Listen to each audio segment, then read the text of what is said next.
నమస్కారం అండి. నా పేరు డాక్టర్ ఆర్ఎంపి శెట్టి. జ్యోతిష్ శాస్త్ర విభాగంలో గత కొన్ని సంవత్సరాలుగా అనేక విషయాలు మీకు తెలుపుతూ వస్తున్నాను. మీరు చూస్తున్నారు, అనుసరిస్తున్నారు, లాభపడ్డారు కూడా. చాలా సంతోషంగా ఉంది.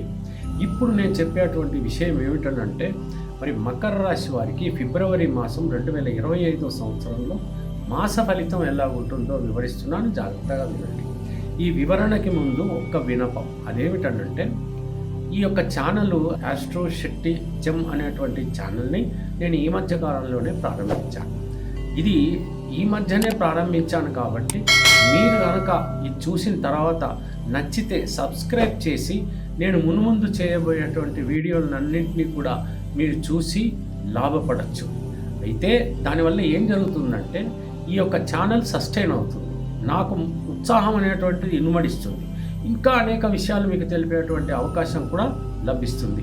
ఇదంతా మ్యూచువల్ అండర్స్టాండింగ్ మాత్రమే. కాబట్టి దయచేసి సబ్స్క్రైబ్ చేసి నన్ను ప్రోత్సహించండి. ఇకపోతే ఇప్పుడు నేను చెప్పాల్సిన విషయం ఏమిటంటే, మరి ఈ మకర రాశి వాళ్ళకి ఫిబ్రవరి మాసం 2025 సంవత్సరంలో మాస ఫలితం ఎలా ఉంటుంది, దానికి ముందు గ్రహ గోచారాలని మనం తెలుసుకుందాం. అంటే గ్రహాలు ఎక్కడి నుంచి ఎలా మూవ్ అవుతున్నాయి, ఎక్కడున్నాయి, ఇవన్నీ కూడా మనకు ముందు తెలియాలి. ఇప్పుడు రవి బుధులు కనుక తీసుకున్నాం అనుకోండి, మకర రాశిలోనే ఉన్నారు. శనైశ్వరుడు కుంభరాశిలో ఉండటం, శుక్రుడు రాహు వచ్చేసి మీనరాశిలో ఉండటం, గురువు వృషభ రాశిలో ఉండటం, కుజుడేమో మిథున రాశిలో ఉండడం, కేతు వచ్చేటప్పటికి కన్యా రాశిలో ఉండటం అనేటువంటిది జరుగుతుంది. ఇది 2వ తేదీ ఫిబ్రవరి 2025 సంవత్సరం నాటికి ఈ గ్రహ గమనం. ఈ రకంగా మనం చూసుకున్నట్టయితే మొట్టమొదట మనం అర్థం చేసుకోవాలి ఏంటంటే, గురువు ఏ భావాలని వీక్షిస్తున్నాడు, ఆ భావాలు ఎప్పుడు కూడా సురక్షితంగా ఉంటాయని మనం అర్థం చేసుకోవాలి. ఇప్పుడు వృషభ రాశిలో ఉన్నటువంటి ఈ గురుడు 9, మరి ఆ తర్వాత లగ్న భావము, ఆ తర్వాత ఈ యొక్క లాభభావము, ఈ మూడింటిని కూడా చూస్తున్నాడు. లాభాన్ని, లగ్నాన్ని, మరి ఈ భాగ్యాన్ని చూస్తున్నాడంటే మంచిదే కదా. భాగ్యభావం అంటే లక్ అండ్ ఫార్చ్యూన్, లాభభావం అంటే బెనిఫిట్, ప్రాఫిట్, లగ్నం అంటే ఆరోగ్యము, శరీరము. సరే, ఈ భావాలన్నీ బాగున్న తర్వాత ఇక మనకు వచ్చిన తేడా ఏముందండి? ఖచ్చితంగా మనకి డబ్బు దొరికితే చాలు, అంతే కదా. మరి ఇక్కడ కనుక మనం తీసుకున్నట్టే రవి బుధులు ఉన్నారు. రవి బుధులు దేనికి కారకులు అవుతారు? మరి కాస్త రవి వల్ల కొంచెం ఉష్ణస్థితి ఉండవచ్చు, కాకపోతే బుద్ధి అనేటువంటిది బాగా ఇనుమడిస్తుంది. ఎందుకంటే బుధుడికి ఇది స్వక్షేత్రం కాబట్టి. రవికేమో శత్రుక్షేత్రం, కానీ బుధుడికి మాత్రము మిత్రక్షేత్రం ఇది. అంటే శనైశ్వరుడి యొక్క క్షేత్రం ఇది కాబట్టి అతను చాలా అనుకూలంగా, ప్రశాంతంగా మకర రాశిలో ఉంటాడు. కానీ బుధాదిత్య యోగం అనేటువంటిది మనకి ఏర్పడుతుంది. ఈ బుధాదిత్య యోగం వల్ల ఏం చదువు, వాక్చాతుర్యం కలుగుతుంది. రాజకీయ నాయకులకి మాత్రం అద్భుతంగా ఉంటుందని మనం చెప్పాలి.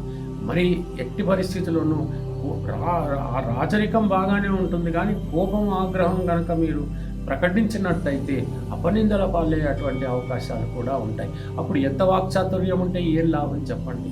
కానీ ఇక్కడ కనుక మరో విషయం తీసుకుంటే, శనైశ్వరుడు ఈ యొక్క ద్వితీయ భావంలో ఉన్నాడు కాబట్టి అది ఆయన త్రికోణ స్వక్షేత్రమే అయినప్పటికీ కూడా అర్థం చేసుకోవాల్సింది ఏంటంటే, ఎంత కష్టపడితే అంత బెనిఫిట్ ఆ మాత్రమే దొరుకుతుంది. ఎందుకంటే ఇది ధనభావం అవుతుంది కాబట్టి. కానీ అది స్వక్షేత్రము, తర్వాత మరి అతనికి బలమైన క్షేత్రం కాబట్టి డబ్బు మాత్రం మీకు పుష్కలంగానే దొరుకుతుంది. కానీ కష్టం అంత పడాలి, అప్పుడే మీకు దొరుకుతుందని మాత్రం మనం క్రమశిక్షణ అనేది అతి ముఖ్యం.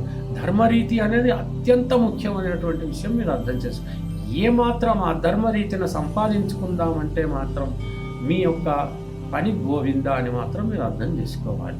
ఇకపోతే మరి ఇక్కడ శుక్రుడు, రాహు మీనరాశిలో ఉన్నారు కదా. మకర రాశికి 3వ స్థానం అవుతుంది. 3వ స్థానం రాహుకి ఉచ్చస్థితి.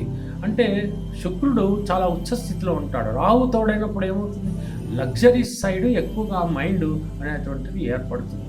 ధైర్యం కూడా అలానే ఉంటుంది అనుకోండి. కొత్త కారు కొనుక్కోవటం, ఇల్లు ఏదైనా మార్పులు చేసుకోవటం, ఇంట్లో ఏదైనా విలాస వస్తువులు కొనుక్కోవటం, ఈ కొత్త ఇంట్లోకి పోవటం, ఇట్లాంటివి ఏదో ఒకటి జరుగుతూ ఉంటాయి. విలాస వస్తువులు కొనుక్కోవటం, దుస్తులు కొనుక్కోవటం, లేకపోతే ప్యాషన్గా ఉండటం, సెంట్లు కొనుక్కోవటం, ఇలాంటివన్నీ కూడా జరుగుతాయి. మరి ఇక్కడ గురువు చూస్తే పంచమం, అంటే సంతానం మాత్రం హ్యాపీగా, ఆనందంగా గడిపేస్తూ ఉంటారు. ఎటువంటి సమస్య లేదు. అప్పుడు ఏమవుతుంది, దంపతులకు కూడా హాయిగా ఉంటుంది. వాళ్ళు విసిగించకపోతే సరిగదా, ఇంకేముంది, హ్యాపీగా ఉండేటువంటి అవకాశాలు ఉంటాయి.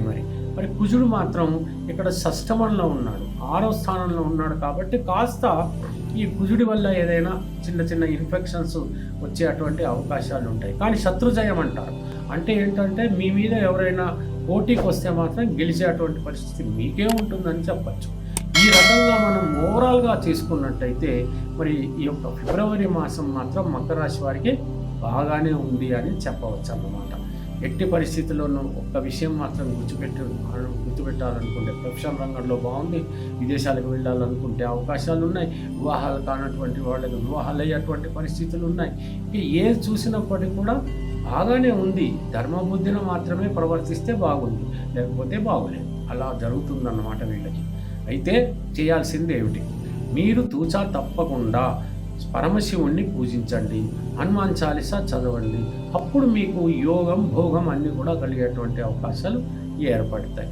ఏదైనా నన్ను కలవాలనుకుంటే అపాయింట్మెంట్తో కలవండి. నేను ఇంకా మీ యొక్క జాతకాన్ని పరిశీలించి అనేక వివరాలు చెప్పటం, కావలసినటువంటి పరిహారాలు చెప్పటం, ఇవన్నీ కూడా జరిగేటువంటి అవకాశాలు లభిస్తాయి. ఉంటాను, మరి సెలవు, నమస్కారం. జ్యోతిష్య మహర్షి డాక్టర్ ఆర్ఎంపి శెట్టి గారు ప్రపంచ ప్రఖ్యాతి పొందిన వేద విజ్ఞాన జ్యోతిష్య రత్నశాస్త్రవేత్త. 40 సంవత్సరాల అనుభవంతో వీరు చెప్పిన సంఘటనలు రుజువై విస్తుపోయేలా చేశాయి. Indian institute of oriental heritage Calcutta, America astrologers federation USA వీరిని గౌరవ డాక్టరేట్ తో సత్కరించాయి. దేశ విదేశాలలో పలు రంగాలలోని ప్రముఖులు వీరి సలహాలు పొంది ఉన్నారు. వివరాలకు 9014378474 9618600074.